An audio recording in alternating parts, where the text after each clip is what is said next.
Is this thing on? I think so. Looks like it is. It's on. Okay.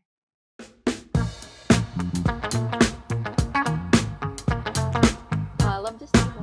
You like it? I think it's great because now we can just like disconnect from the computer and write something or draw something or like have a meeting. It looks nice.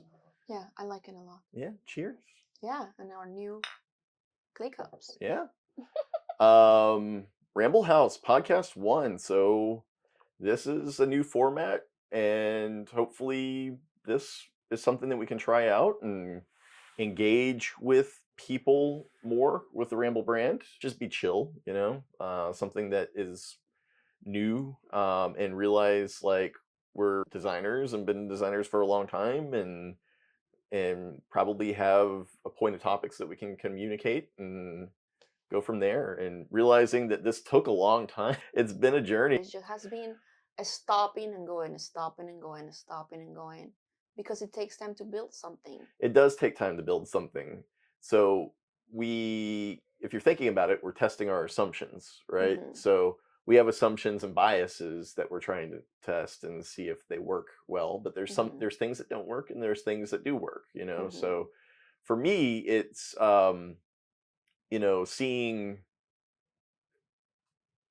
seeing things be lived in or things be built. Like a brand is an interesting thing because it can't be bought, like you can, you have to build a brand through like actionable, meaningful gestures, and from that you're realizing what you are, what you can live with. And as you scale it up and stretch the thing, can you still live with it, and do you still enjoy it? Does it still ring authentic? And I think that that's kind of the hard thing about this brand moving forward, is going through what we have gone through and realized, what might be too much work, what might be, a little taxing on us, versus, finding things that we can live with in the process that make the brand what it is. And that's more authentic than, something being like a hard burn on something and then realizing it's not going to work, and then it just kind of falls apart, And I think that that's kind of my realization about it that I feel empowered by.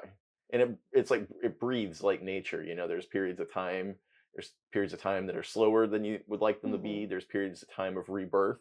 Yes. Ideas bring things forward, and realizing that things take time ultimately, Yes. It does take time, especially when it is a creative process. We don't feel creative every day. No. And creativity comes and go. Because a lot of the things that we make for Ramble are handmade, or they require some sort of physical activity for it to accomplish a finished product. And that takes a lot of time and effort, and it's taxing on the body and the mind. Yeah. So that's why it takes long, because we're not machines. We're humans trying to express our creativity through something, and sometimes the energy and the inspiration are there, and sometimes they're not.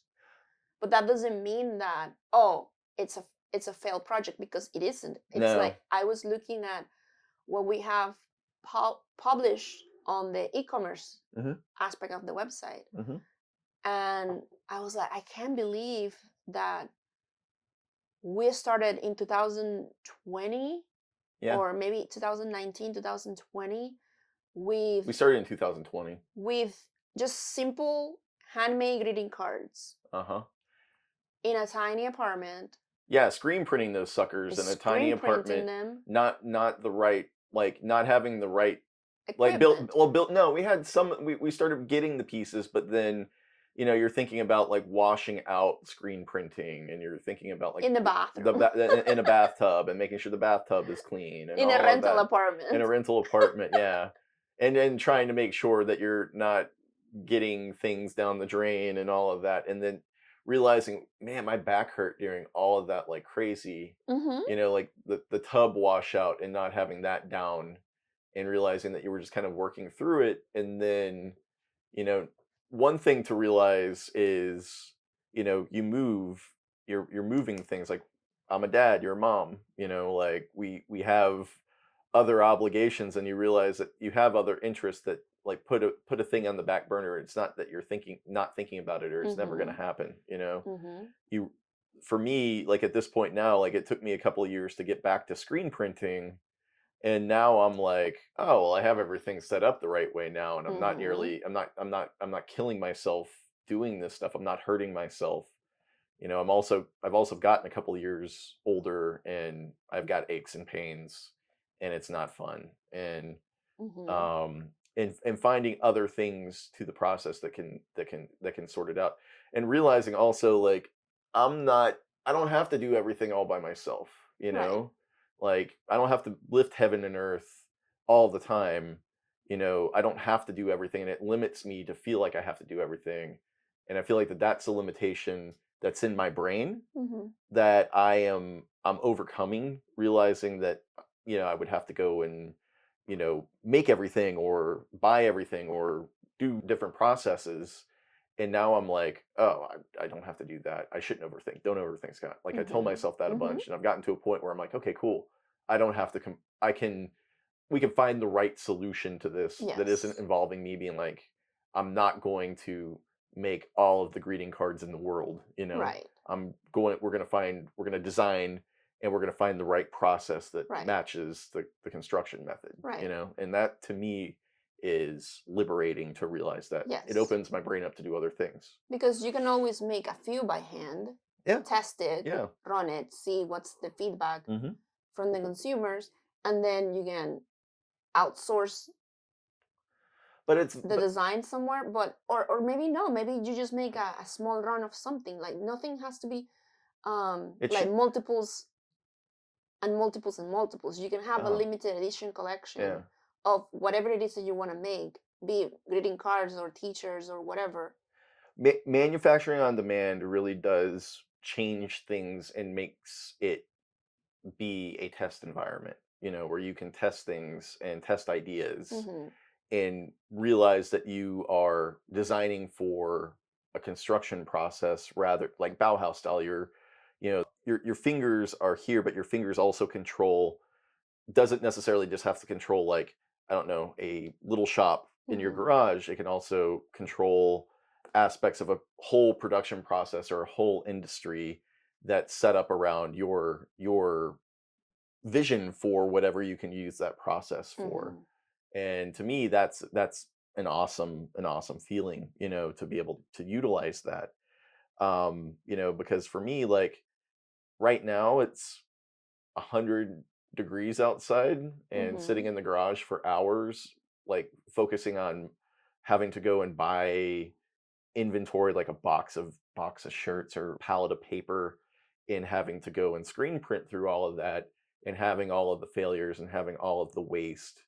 It feels like, okay, cool, like I don't have to worry about that. I don't have to worry about like the stress of going through hundreds or thousands of dollars of raw inventory and making a mistake on and losing that material. So the waste aspect of it is also feels more easy breezy. Like when I was growing up, my family had a construction business, and like that feeling of stress of having to throw away waste was a lot.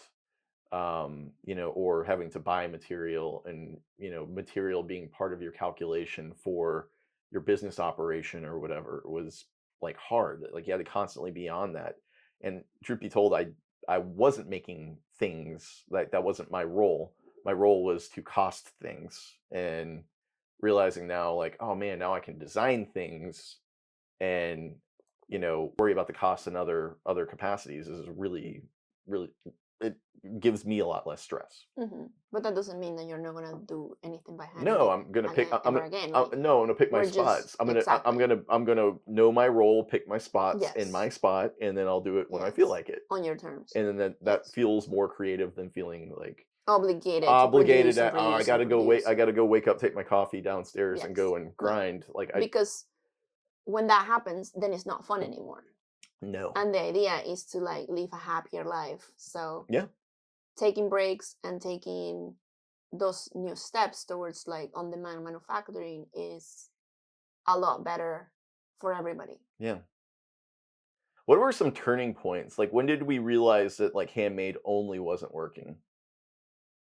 Like what, like product decisions? I guess when we started screen printing t-shirts Yeah. and realizing that screen printing is a technique that is easy, but it's also easy to mess up Mm-hmm. depending on the temperature in which you're working on, or how difficult the design is, how many screens you have, how many colors per design you need. It's like a fast-paced process that you can do it and you can follow it, but if you messed up one of the steps, you can ruin a shirt. Yeah. And the way that we have been doing it is that, well, we're not gonna sell them for 2 cents, No. and we don't want Fast fashion. fast fashion. We have been outsourcing some very high quality blanks to work on them, Mm-hmm. and when you do that, the cost per unit is significantly higher than fast fashion shirt. So when you make a mistake on a high quality shirt, it's like it breaks your heart. Yeah. And that's when I think we realized, like, wait a minute, hold on. How can we do this? Like, how many have we lost? Okay, that's one. Oh, that's two. Oh, that's three shirts that perhaps like you did the screen printing properly, but then when you went to like dry it and run it through the dryer, like something happened, it got folded, it got like messed, and it really didn't, it was a mistake. And it happens, and we need to know that that's gonna happen. Mm-hmm. But that fear in your stomach is like, okay, That complicates design. So if yes, you're working through design, you're separating things, and you're working in Illustrator, you have an idea and you're separating something, the and layers. you're doing the layers, and you're setting up you're going through the process.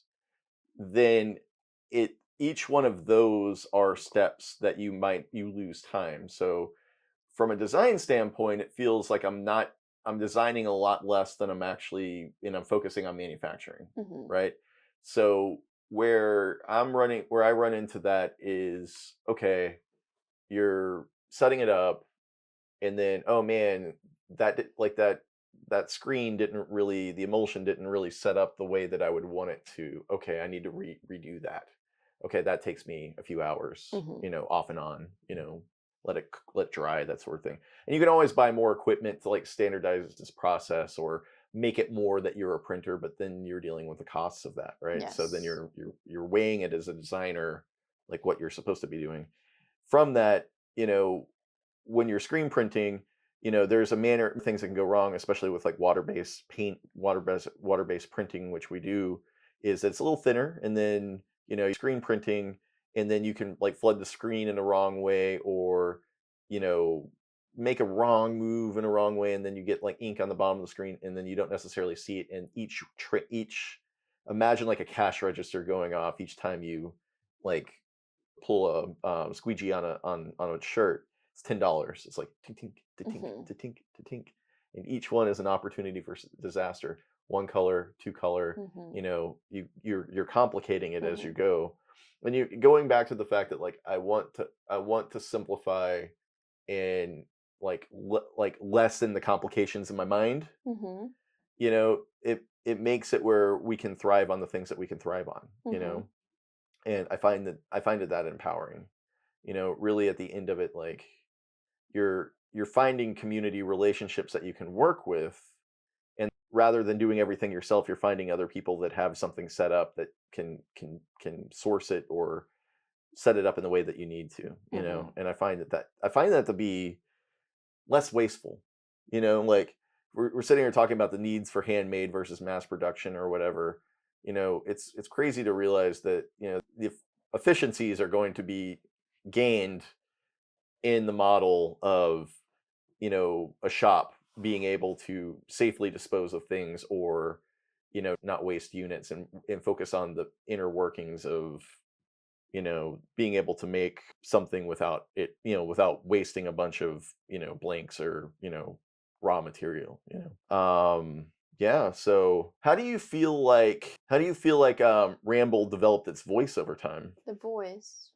Like the brand voice, like if we're talking about like this kind of idea of like it like I whenever I'm designing for Ramble, I imagine it to be like, I don't know, in a way I'm imagining it to be like a Pixies song or something. It's like, okay, that sounds like the Pixies. Well, To me, it's like that's something that's a Ramble product. Like how do you feel like that developed over time? well, I think that the beautiful thing about us starting Ramble was the fact that we just wanted to make things. Hmm. What can we launch that will allow us to make whatever we want to make? Yeah, Because we have been always being the kind that if I can make it, I'm not gonna buy it. We don't yeah, have the tools or the yeah, time, yeah, right? So for Ramble products, it's always been like, okay, because I don't know how to, because I cannot, because I can make it, I'm not gonna buy it, yeah, right? So that allows that flexibility of anything that you want to make, you can put it in Ramble. yeah. And we ramble a lot. You ramble a lot, mostly. Oh, And we're always changing ideas, right? Like we're always yeah, like, oh, one day I want to screen print greeting cards, but the next day I want to screen print on fabric because I want to sew a pouch yeah, and I want to make my own pouch, right? yeah. So that's how the name came about, like just us rambling and making things creatively. I always imagine Ramble to be the inside of like a hibachi place, like plywood walls, like low, like DIY And type of yes, aesthetic. definitely Like DIY. that's my happy place. It's like Mm-hmm. Japandi wood paneling, like but Mm-hmm. DIY, like dark with hot lit spots. Yes. Good But vibe. That's my vibe. it was a lot about connecting, because again, we started with the greeting cards, and it was about like, the connection aspect of it. Like, what does it mean to send somebody a card, Hmm. and what does it mean to take the time to write somebody a letter? Yeah. So that was like one of the main aspects of it that we enjoyed. But over time, like, I mean, in 2020, I wouldn't have thought that I would be like making clay pieces for No. Ramble. Yeah. And that's what I mean, that when we talk about like all the Yeah. different like techniques that we suddenly discover and products we make, whether it's for us or for Ramble, like it is something that I did not expect to have clay mugs, Yeah. you know, available. And these are handmade. Hmm. Like this is really hard to mass produce, Yeah. but I enjoy that process, you know. So the voice of the brand evolved into like trying new techniques for different things, but it's always the hand behind it. Yeah, but I would even say like the hand behind it for me these days is, all the other tools at your disposal. Part of this that you're wearing you wore thin, and it took the time Mm-hmm. was to understand. For me, it was brand, visual brand, Mm-hmm. verbal positioning, Yes. having to work on all of that, workshopping all of that. Yes. Web and tech applications, Mm-hmm. the process has to be like the funnel The systems, systems behind the and brand. what might be working and what might not be working. It would be Mm-hmm. like, oh man, now it's sort of like, oh, we're going to build everything ourselves, and it's like, no, now we're going to like have a chunk of it designed, POD'd, Mm-hmm. you know and part of it is going to be that we're going to keep our inventory of like our things that we make, and then ship it off, to people, and be that way about it. Mainly because, I mean, can we sit on top of a mountain of shipping materials? Do we have to go get a storage facility for everything? And I don't think you have to, you don't have to. right? You don't So have to. You have to keep your costs down. It's yeah, like it also is not sustainable. it's not sustainable at all. It's not sustainable. Like no. You can't, yeah, exactly. So it's weird.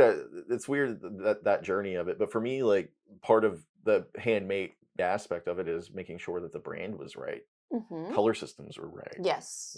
Like the whole thing just kind of feels what I would imagine it to be if we actually had a bricks and mortar shop one Mm-hmm. day. If we had a, this kind of plywood Japandi Yes. like miracle somewhere that people could go walk through, then that only has a period of time of lasting. It'll last, for a chunk of time before things don't work out in that location, and then you're either moving or adapting. So It is being still able, possible though. no, it's still possible, and That's still my dream. yeah, no, it's a dream, but it's like, it's like thinking through the right decision for the time. Like you're battling the decision for the time based on like you what your nostalgia felt, what your nostalgia makes you long for, you Hmm. know, and that's kind of the interesting aspect of how maybe you're battling your biases a little bit on what it can be versus what you want it to be, and you're kind of matching it to the time, and that's kind of cool because like everything that you're doing is working on perfecting it, And a lot of the time, the perfecting it's like we're being hard on ourselves because we Mhm. are sometimes perfectionists. But what we I'm not a perfectionist. I don't know what you're talking no, about. well, you might think you're not, but I'm you not. are because sometimes like you're really hard on yourself. Oh no, maybe you're right.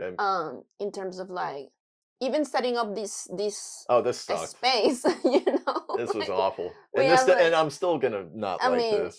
it's you have been really hard on yourself with like the setup of like the technicalities of these. Yeah. That's just one example And there. really all of it was like, oh, just go get that piece of wood and put it on this thing, and then just get the lav mics, and then you're done. Like it's easy. Um, You realize how little you actually need to pull something mhm. off. I like it when we go out and we like go window shopping to Yeah. see like what's out in the world in terms of um graphic design, industrial design, spatial design, all of that, and then you realize that I can make that. Yeah. Ton. Or a lot of the times like you touch some pieces just for the tactility of it and you realize that we have the same level of Uh-huh. quality Yeah. and Yeah, it's and weird. we can really like make it succeed. Just we just need to stop being so hard on ourselves. Yeah, I think that that's the case. So This is one thing that I want to hold on to as you're doing like little t-shirt sketches of mhm, t-shirts right now that I'm looking at. mhm, Um, it's the type of thing where you're feeling like what the shop quality is like at a shop in the mall. You can go like a van shop, or you can go up and down the chain of like higher quality, lower quality, or like more budget, mhm, higher quality things. And you're feeling they all have the same quality, but then you're finding your sources to things, and you're realizing, oh man, like it's the same quality, mhm. it's all coming from the same place. Yes. So there's things that I am interested in, like my goal for the next chunk of months is to screen print my entire t-shirt ensemble, and Your it'll own capsule wardrobe. yeah, my own capsule wardrobe, whatever you call that, to where like people are like, "Oh man, that's a really nice shirt. Where'd you get that?" It's Oh, like, I "Oh, made it. it's from my shop." Or like the cart or the print on demand, like the cardigans on the shop. Like I mainly it's just like I fell in love with cardigans Recently. Well, recently. no, no, no. After I made you a handmade Oh, crochet. after you made a handmade cardigan. Hold on real quick. Let me go get it. Yeah, let me find it. I know I have it over here. Hold on. Sorry guys. Found it. Got it. Bringing it back. Got it. I mean, Yeah. I remember I was making it, and I was supposed to make what? Oh no, I started with the one for Marco, which was one granny square a day for 30 days. It ended up being like 40 days, Yeah. and I made him a cardigan. And then I was like, oh, I'm gonna make you a hexagon cardigan for the first time. Like I've never done this before. Yeah. And I thought like I was like, oh my god, it's too large, or I like, or it's too puffy, or maybe it's gonna be too small. I was afraid of it throughout the process of making it, and then you were just like, oh, this is awesome. Yeah. It's amazing. And I mean, you can style it however you want, and you really like the thing doesn't wear you, you wear it, Yeah. and it's a great piece. No, what I noticed about cardigans in general is they're not tight on the shoulders. Hmm. What I like about it is it just drapes on the shoulder, and I'm here, and I can I can be calm and breathe and move around, and everything is fine. And I can take it on, take it And off. it's free air conditioner. Yeah, I mean, this is actually it's got holes in it, so it's like It's not really a sweater for the winter. no, it's a sweater inside. So it's like if I'm sitting here and the air conditioner is hitting me, it's the right amount of like maybe I just want to have something over my shoulders. Yes, You you know, just want the weight. I just want the weight of it. It's great. But no, I found when what I'm interested in these days is, oh man, I sourced that. We made that. Like that's our Oh, this thing. the sketchbook cardigan. Yeah, as you're kind of piecing things together and you're kind of plugging things in and out like Legos, and you can kind of Yes. ensemble your set, and you realize, oh man, like that's me. Yeah. That's our identity, through and through, Mm-hmm. that I am interested in, rather than going somewhere and having to, if I'm going to have to go to the mall, or I'm going to have to go to a shop and like buy something that doesn't work Mm-hmm. 100%, and I've still got to fit into that. Yeah. For me, it's tailoring it to my identity a little bit, Yes.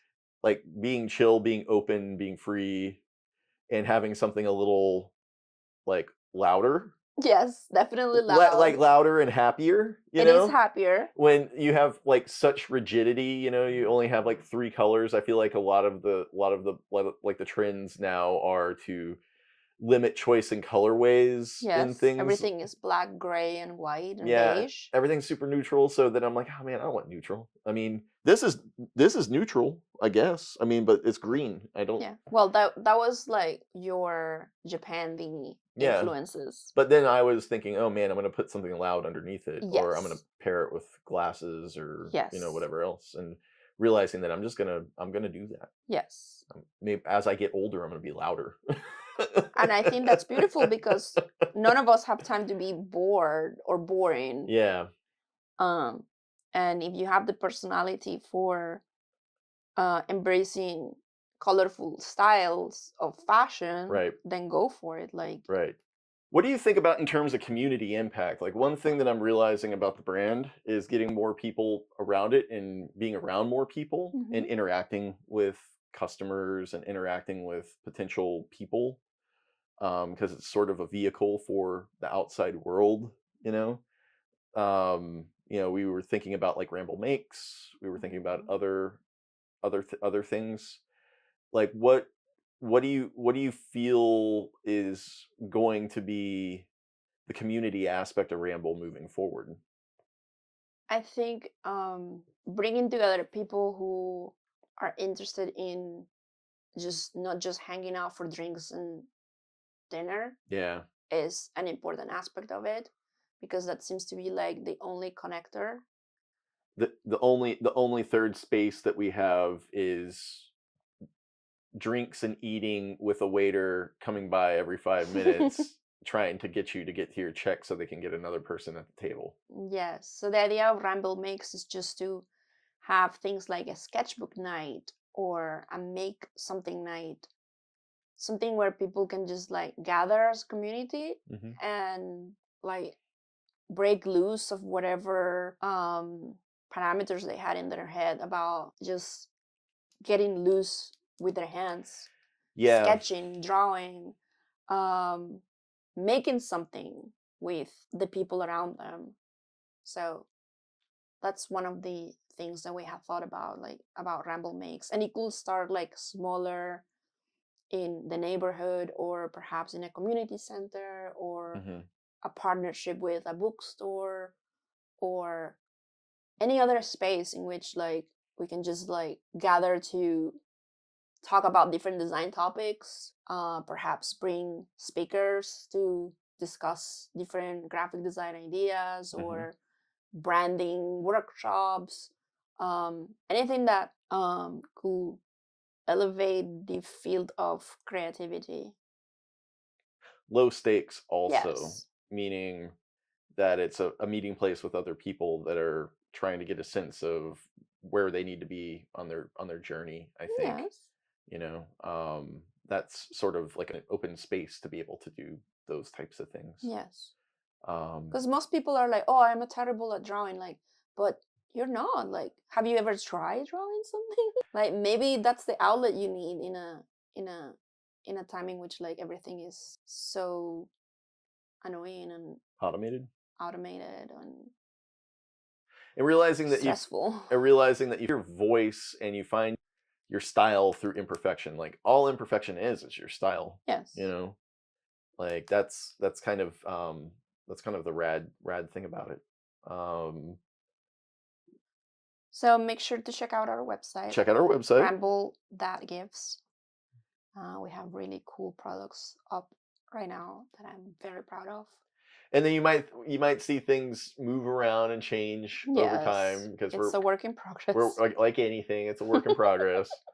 And if there's anything that you're interested in, by all means, Yes, communicate. let us know. Let us know through the email or anything that we decide to put in the show notes on YouTube. Yes. And we'll just go from there. Leave a comment. Subscribe, all of that stuff. Yeah. So we'll touch base next week, y'all.